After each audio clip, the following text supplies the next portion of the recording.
Greetings. This is TKTRAV, aka Travis Magus, here with LVX777. And today I'd like to talk about the energy of the ancestors. So, to really break it down, we exist on three planes, at least, simultaneously. That's the physical plane, the astral plane, and the mental plane. And there are several planes in between that we also exist upon. Nothing is cut and dry with the spirit. Everything is a gradation into the next level. But anyways, the physical body can only be because it's animated by spirit. Spirit resides on the astral realm. Spirit can only be because of mind. Mind exists on the mental realm. So what I'm trying to say is the physical body and the physical level is the bottom of the totem pole. So once the physical is eliminated, the spirit and the soul still exist. So I think this kind of sums up where you go when you die or what you do. I mean, it's not the same for everybody, but for the most part, for a general part, when your body dies, your spirit remains, and it exists on the astral level. Now, to a knowledgeable occultist or sorcerer or whatever you want to call yourself, to somebody who understands the practice of working energy, the spirit can be accessed and utilized. Okay? Now, what must be understood is, if you really look at how genealogy goes back, okay, you've got your parents, which are two, right? Then you've got your grandparents, which are four, because you got a mother and father of the mom and a mother and father of the dad.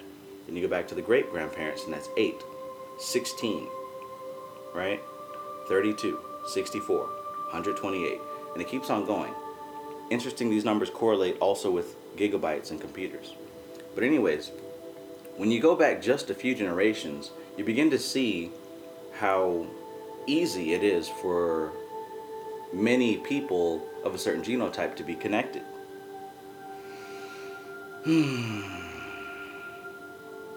These people who are your parents give you their genetics, and their parents gave them their genetics. And this is the physical representation of the accumulation of information from the subconscious mind, downloaded into the very genes and passed on to the child. Because the genes determine how the child is going to behave. It gives them a propensity to be this or that type of character, etc., etc. This is what mundane science tells you. The genes dictate what the person is going to become. So with everything, there's an astral level and a mental level. We're going to cover the astral level. On the astral level, in the DNA, in the genetics, in the melanin, aside from the physical information passed into your genes, the spirit of these ancestors also resides and correlates with those genes. So when you're meditating and you're doing your magic and you're feeling the presence of these energies, what you must understand is these aren't strange and alien forces from some other dimension. These are the people who made it so that you can be physically manifested. In other words, when you're dealing with any spirits, you're dealing with the energy of your ancestors. Because when you die, your spirit goes into some type of spiritual bank. And someone who's knowledgeable can access and tap into this bank, which is actually unlimited, which is actually, the number is phenomenal. It's not quantified by number.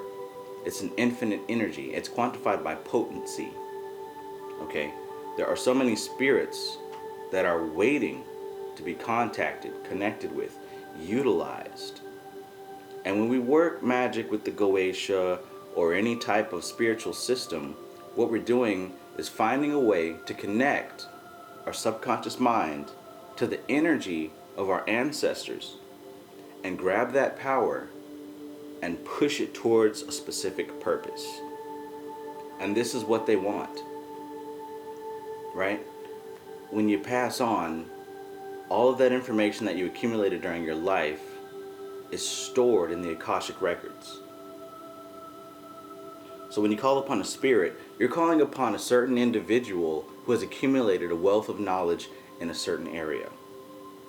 So when you're dealing with these legions, you're tapping in and you're zooming in to different individuals in your bloodline, in your aura, in your spiritual bank, who have mastered or has proficiency in a certain area, and you're tapping into their advice. Why would we ask spirits and angels and demons for advice if we didn't believe they had advice? How do you get advice? You get advice through experience. They have this knowledge because they've already lived this life and been through it. When they passed on, that knowledge is stored in their subconscious mind, which is added to the spiritual bank. And when I pass, my knowledge will go into that bank as well. When you pass, your knowledge will go into this bank. So immortality and being remembered really deals with leaving something that can be accessed. All right, because this whole spiritual practice of evocation and all this stuff, it's not new age. This is what has always been done. It's just that when monotheism came into place, it really put a damper on this type of practice. And that was for about 1,000 years during the age of Pisces. But now that we're in the age of Aquarius, that damper has been lifted. And people are quickly, rapidly beginning to realize that the spiritual practice is their birthright. It doesn't take initiation. It doesn't take anything special. We just tap into it because it's our natural way. It's in the genetics. It's in the bloodline. It's in the Akashic records. This is what we have always done.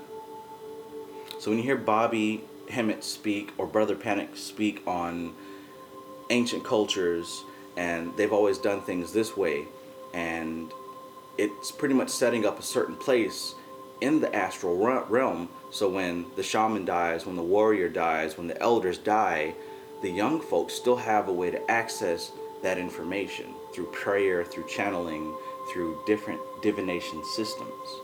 And the same thing is going on now. This is why when you channel, you can get information from musicians who have passed away, because they're immortalized on the computer, on YouTube. We can see their videos, we can listen to their music, right? So we get a sense for their energy. When you're dealing with goetic spirits, you want to make your physical atmosphere conducive to the spirit. So you put things in place to make the spirit comfortable. And in other words, you are making your physical reality agreeable to the reality of the spirit. So when you're listening to the music and looking at the images and watching the videos, you are conditioning your perception, right, to get accustomed to the reality of that artist. And that's why it's very easy to channel these type of energies. Likewise, you can channel your ancestors and past family members, because if you've grown up with them, you know how they keep their house. You know what they like to eat. You know what they like to do. So it's easy to make offerings to attract that energy. It's easy to situate your temple and your altar to attract their energy to come and assist you with whatever they're proficient in. The legions of the goetic spirits are nothing more than your ancestors. The Goetia is just one of many systems that gives you access and teaches you how to tap in to that energy. Do the work. Do the work, do the work, do the work. Don't just listen, don't just read. Practice. Try it. This is the only way that you're going to find out for yourself. And finding out for yourself is what convinces the subconscious mind, wow, this is actually legit. Because if you don't believe that it's real in your heart of hearts, it's not going to work out for you. So, a wealth of information has been given to me just now, and that's only the tip of the iceberg, but I thought that that needed to be shared. I know that it did.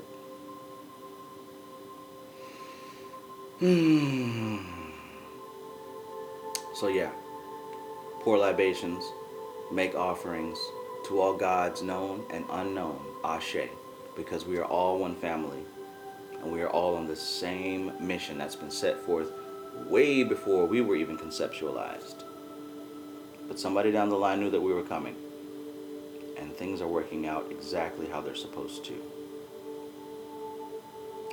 This is TKTRAV, aka Travis Magus, here with LVX777.